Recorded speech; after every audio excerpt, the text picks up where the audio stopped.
Expecting a monster year from Saquon. No, and I think the Giants are not particularly well run, but I think this was a good decision. This was a great job by Diana getting the interview, but I was watching it, and like Diana said to him that during it they said, that he is the brand of the Giants, the most popular jersey, and the Giants are Saquon. That's more a product of how bad the Giants have been than how excellent Saquon Barkley has been. Saquon Barkley was one of the most dynamic college football players of his era, and as a rookie, looked like a phenom. And since then, has had one pretty good year, a handful of injuries, and a bunch of, I wouldn't pay that guy, make him the third highest paid running back in the league on a second contract for year 6. I wouldn't do that. And I don't think he is. I want to show you the Giants since he's been their offensive ranks in points and yards. And obviously, he's a running back. There's only so much impact he can have. But one thing should jump out to you on this. So look at 2020 and 2021. Both those years, they were second worst in both categories. One year, he basically didn't play. One year, he played basically the whole year. And the difference was non-existent. Last year, he played awful again. Point being this, even when he's been really good, which is 2018 and 2022, the biggest difference is those were the 2 years that they had competent quarterback play while he was there. He's not Christian McCaffrey, where he is going to be that level of force multiplier. He isn't proven to be. So I wouldn't pay him $13 million a year. Christian McCaffrey was crushing with the Panthers? Christian McCaffrey's numbers were unbelievable with the Panthers. Yes. Were they winning games? Well, that's a different question, Miles. Well, I mean, if you don't contribute to winning, we're playing fantasy football, that's fine. Okay, so I think Christian McCaffrey has been awesome since he walked into the league. If folks want to tie mediocre Panthers defense to Christian McCaffrey, that's fine. If we want to say his multiple 1,800-yard seasons, his multiple double-digit touchdown seasons, are that he's not objectively the best running back in football. I think he's better. You don't think it's at all parallel that he can go to Philadelphia and be surrounded with weapons, and so all of a sudden you're not the 100%, the only thing you need to worry about when you go into Giant Stadium is Saquon Barkley, that he can thrive, that you have to worry about Jalen Hurts. You're going to have to worry about Devontae Smith. You're going to have to worry about A.J. Brown. And all of a sudden, wow, Saquon's got open lanes. Saquon's got wide open green grass in front of him. Yeah, well, I mean, I'll let Greg go ahead. Yeah, I don't think he's going to be a difference maker for the Eagles. Yeah, I definitely think he's going to be a difference maker for the Eagles, and largely because I believe that Jalen Hurts is going to utilize him and lean on him a lot more. When you have a quarterback that struggled, has been paid, and has questions looming around him, he's going to use Saquon Barkley to the extent of like how we see San Francisco 49ers use Christian McCaffrey, simply because if he drops back and he sees, oh my gosh, the picture isn't clear, you know what he's going to do? Saquon. Saquon can now run. I trust, if Saquon is healthy, he is one of the better backs in this league. I'm not going to sit here and act like Saquon Barkley is nowhere close to Christian McCaffrey. As far as statistics, what we've seen from them in their careers, he has not been. When Christian McCaffrey was with Carolina, he was great out the gate. Great. What was the number one knock on Christian McCaffrey? Injury. Yes. Injury. But when he was healthy, he was outstanding. Saquon has had multiple healthy years where he was just fine. Again, he was unbelievable as a rookie. Christian McCaffrey always, for the most part, was playing with Cam Newton, and they had an offensive line. Okay. Like, that's not What offensive line does Saquon have? Okay, now we're kind of in the weeds. I don't think the Panthers had great offensive lines after Cam left. Cam certainly wasn't there for Christian's entire time. He had Sam Darnold, he had Baker, he had a bridge year where Cam wasn't there, and then Cam came back. But to me, there is, you're asking if he's going to be a difference maker for the Eagles. The Eagles were an excellent running team without Saquon Barkley. So do I think he'll be relatively effective? Sure. Do I think that Saquon Barkley has proven? Again, it's a weird corner to be on because everybody likes Saquon. He's one of the most likable players in the league. I understand that. And we saw him at Penn State and as a rookie look like worthy of the number 2 pick of the draft. there have been 5 years of football since then. And at no point has he recaptured that. At no point. There is no point. His rookie year is so far and away his best season. And everyone, I understand we are saying they haven't had a good offensive line. They haven't had good quarterback play. I understand all of that. But I think Saquon Barkley is the caliber of player to put a team over the top? I don't. I just don't. It's not about him putting the team over the top. It's about him having a monster year and an impactful year.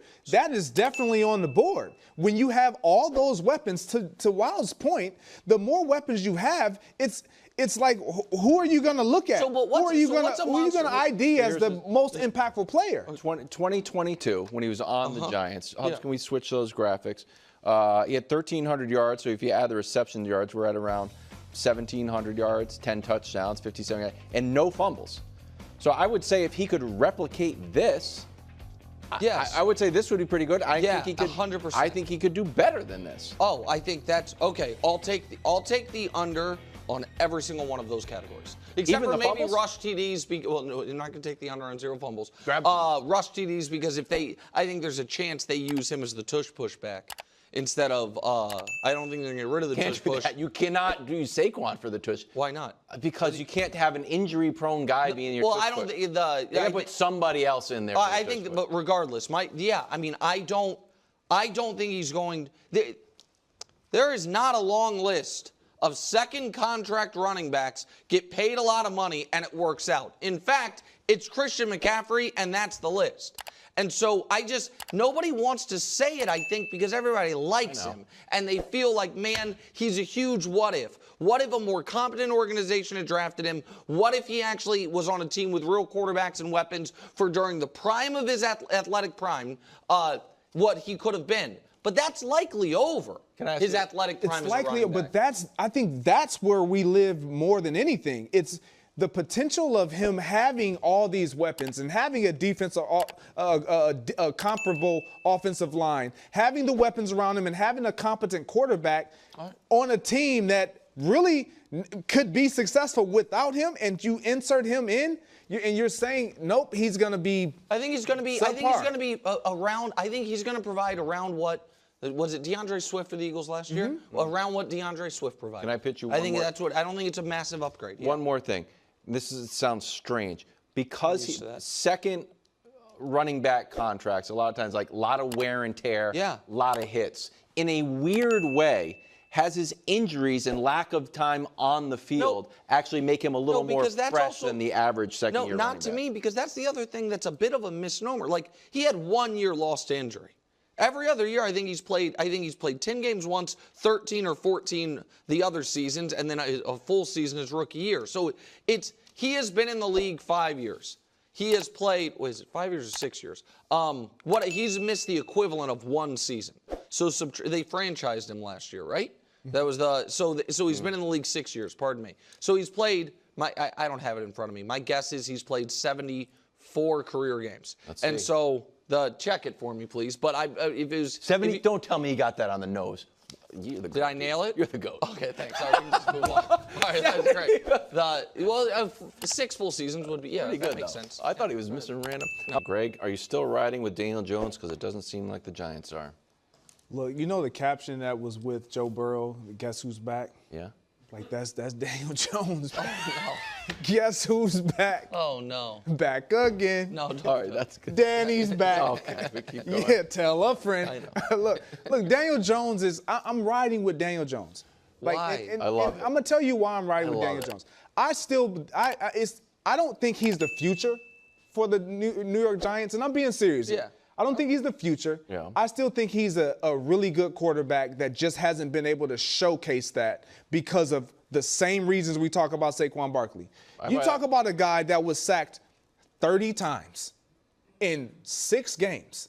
He was sacked 7 in the opener against the Dallas Cowboys, 10 in a game. Like, he never got out the starting blocks last season. And he not only made himself look bad, more importantly, Daniel Jones, you made me look bad. That's true.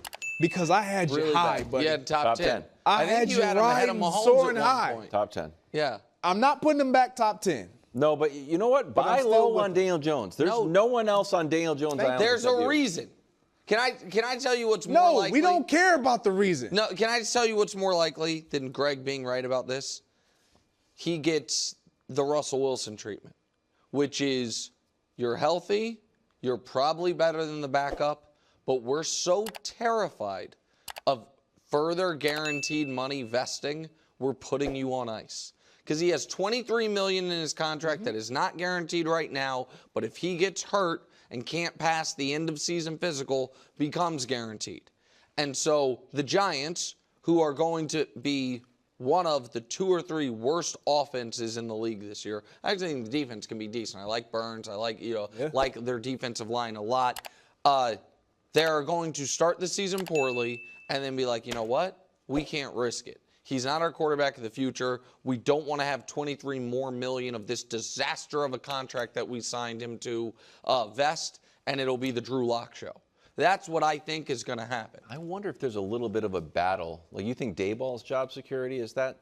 No, If I don't it's think coming in Daboll's- from on high, then Dayball's like, might as well start packing his stuff. Well, no, I think if Daboll can look, I think it would take a lot for Daboll to be fired, and maybe just looking semi-competent with Drew Lock, who I know is one of your favorites. I like Drew Lock. Not Belichick. But I think Daboll